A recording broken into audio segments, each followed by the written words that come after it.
Il a tout ce que le monde promet.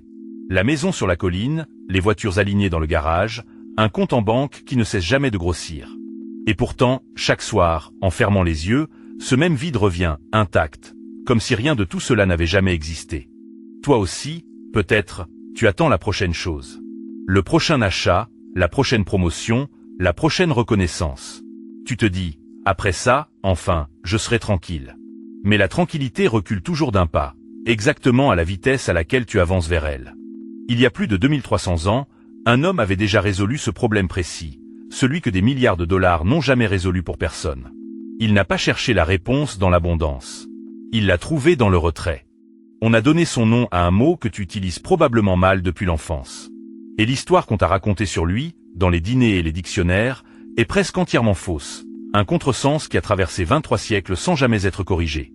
Voici la vraie histoire d'Épicure, le philosophe qu'on a trahi 2 fois, une fois de son vivant, une fois après sa mort. Et la recette du bonheur qu'il a laissé derrière lui, que le monde a soigneusement oublié. Nous sommes en 341 avant Jésus-Christ, sur l'île grecque de Samo. Un enfant naît, fils d'un modeste maître d'école. Rien, dans ce début de vie, ne laisse deviner qu'il deviendra l'un des penseurs les plus cités, et les plus mal compris, de toute l'histoire occidentale. Adulte, il s'installe à Athènes et fonde une école dans un jardin ordinaire, en dehors des murs de la cité, loin du bruit des tribunaux et des marchés. Il l'appelle simplement le jardin. Pas de temple, pas de statue à son nom, juste un lieu où penser. Dans ce jardin, on ne trouve ni banquet ni vin coulant à flot, contrairement à ce que son nom laisserait croire aujourd'hui. On y mange du pain, on y boit de l'eau. L'essentiel du temps se passe en conversation, sur l'amitié, sur la peur, sur ce qui rend une vie digne d'être vécue. Un détail que peu de gens connaissent. Les femmes et même les esclaves y sont admis, à égalité de parole avec les hommes libres. C'est une anomalie totale pour l'époque. Le jardin n'est pas un lieu de luxe ni de privilège, c'est un lieu de lucidité partagée. Alors pourquoi, aujourd'hui, le mot épicurien désigne-t-il l'amateur de plaisirs raffinés et de grands repas? Parce que ses adversaires, des siècles durant, ont caricaturé sa pensée pour la discréditer. Le contresens a survécu. La vérité, elle, a mis 23 siècles à revenir. Épicure avance une idée simple, presque dérangeante pour nos habitudes modernes. Le bonheur ne vient pas de ce qu'on ajoute à sa vie. Il vient, au contraire, de ce qu'on retire, des attentes, des comparaisons, des besoins fabriqués de toutes pièces. Pour le démontrer, il classe tous les désirs humains en 3 familles distinctes.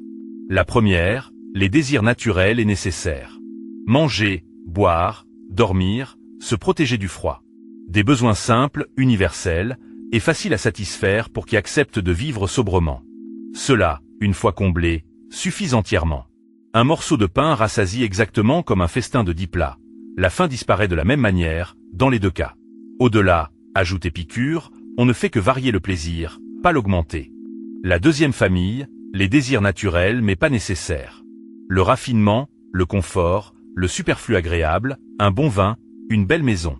Rien de condamnable à en profiter à l'occasion, mais rien d'indispensable non plus au bonheur véritable.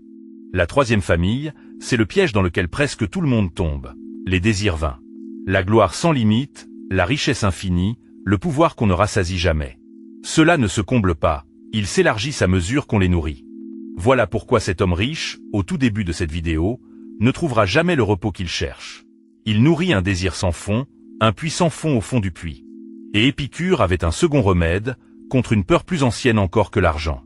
Il existe une peur qu'aucune fortune, aussi grande soit-elle, ne parvient à effacer complètement, la peur de la mort.